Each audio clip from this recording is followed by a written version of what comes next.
ہمارے ہاں بڑے بڑے سمجھدار لوگ نفسیاتی ہو جاتے ہیں، بڑی بڑی سمجھدار خواتین نفسیاتی ہو جاتی ہیں. میری ساس باتیں کرتی ہے، میری نند باتیں کرتی ہے، مجھے فلانا باتیں کرتا ہے، مجھے فلانا. بھائی باتیں، جس کے منہ میں زبان ہے اس نے بات تو کرنی ہے.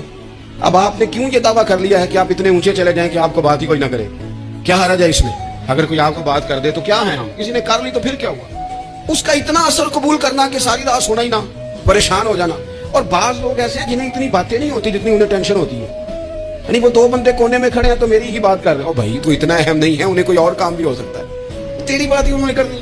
بلا وجہ لوگ سمجھتے ہیں کہ میں بڑا اہم آدمی ہوں، وہاں بھی مجھ پہ تبصرہ ہو رہا ہے، یہاں بھی ہو رہا ہے. اس پہلو سے باہر آئیں، اس کمپلیکس سے نکل آئیں. ابن حزم کہتے ہیں کہ مصر میں ایک تاجر بڑا کامیاب ہو گیا تھا، بڑا کامیاب تاجر ہو گیا. تو زندگی میں جتنے لوگ بھی کامیاب ہوتے ہیں ان سے حسد ہوتا ہے. اس سے بھی اس کے ارد گرد کے لوگوں نے حسد شروع کیا. اب تاجروں نے پلاننگ کی کہ اسے خراب کیسے کرنا ہے. وہ ایک دن اپنے گھر سے نکلا، سفید کرتا سفید پگڑی باندھ کے باہر. اب 5-6 لوگوں نے پہلے سے منصوبہ بندی کی ہوئی تھی. ایک صاحب اسے ملے، کہنے لگے ماشاءاللہ آج تو سفید کرتے پر سبز امامہ، سبز پگڑی بڑی ہی اچھی لگ رہی ہے. وہ ہنس کے کہنے لگا لگتا ہے آپ سو کے اٹھ کے آئے ہیں، پگڑی تو میری سفید ہے. اس نے کہا چلو پگڑی تو سبزی ہے، باقی آپ نہیں مانتے تو آپ کی مرضی. کو آگے بڑھا تو اب کیونکہ پلاننگ تھی تو ایک شخص اور ملا. اس نے کہا کیا بات ہے، سفید کرتے پر آپ کا پیلے رنگ کا امامہ کیا جچتا ہے. اس نے کہا یار کو خدا کا خوف کر. ہنس کے کہا کیا ہو گیا، تیری اینک کا نمبر تو نہیں تبدیل ہونے والا ہوا؟ اور بھائی میں نے تو سفید کرتا اور سفید امامہ باندھا ہے. اب 2-3 لوگوں کی دفعہ تو وہ مسکرایا، لیکن وہ ڈھیر سارے لوگوں نے منصوبہ بندی کی تھی. وہ جب چوتھے کے پاس گیا تو اس نے بھی کہا کہ کیا بات ہے سفید کرتے پر پیلے رنگ کے امامے کی. اس نے کہا پیلا کہاں ہے؟ اب وہ غصے ہونے لگا. اب وہ چھٹے کے پاس گیا تو اس نے کہا جناب کیا بات ہے سفید کرتا اور کالا امامہ. اب وہ غصے میں اتنا بھاولا ہوا کہ پہلے ہنسا پھر رویا، پھر اسے سمجھ نہ آئی کہ دکان کا تالا کس چابی سے میں نے کھولنا. بس وہ شام ہوئی تو اس بیچارے کو بچوں نے روڑے مارنے شروع کر دیے. وہ اتنی تکلیف میں آ گیا کہ لوگ اسے پاگل کہنے لگے. کیوں؟ اس لیے کہ لوگ منصوبہ بندی، افواہ تھی نا کہ میری طبیعت خراب ہے، تو لوگوں نے حال پوچھ پوچھ کر بیمار کر دیا. لوگوں کی باتیں، لوگوں کے تبصرے، لوگوں کے کمنٹس.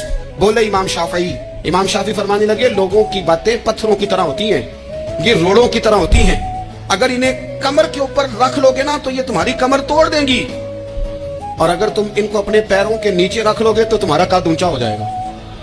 بس دنیا میں وہ لوگ پریشان ہوتے ہیں جو لوگوں کی باتوں کو کندھوں پر سوار کر لیتے، جو پیروں کے نیچے رکھے، جو پاؤں کے نیچے رکھے ان کا قد. وہ پرانے زمانے میں نا عارف رومی رحمۃ اللہ علیہ فرماتے ہیں کہ ایک بیل گائے گر گئی تھی کنویں کے اندر. تو اب لوگ اس کو نکال تو نہیں سکتے تھے، تو انہوں نے اس طرح کیا کہ مٹی ڈالنی شروع کر دی کہ اب بدبو آئے گی، پریشانی ہوگی، تو اس کو بند کر دیتے ہیں اندر ہی کنویں کو. کنواں نہیں جگہ پہ کھود لیتے ہیں. انہوں نے جب اس کے اندر مٹی ڈالی نا تو وہ گائے جو تھی وہ مٹی جھاڑ کے تو مٹی کے اوپر آ گئی. انہوں نے پھر مٹی ڈالی تو وہ تھوڑی اور اوپر آ گئی، اور مٹی ڈالی تو اور وہ مٹی ڈالتے گئے اور گائے وہاں سے کنویں سے باہر آ گئی. لوگوں نے دفن کرنا چاہا، وہ باہر نکل آئی. اور میرے بھائی لوگ بھی اپنی باتوں میں دفن کرنا چاہتے ہیں، لیکن یاد رکھنا جو چمکنے والے تھے وہ چمکتے ہی رہے. جن کو اللہ نے عزت دی تھی ان کی گھٹائی کوئی نہیں سکا.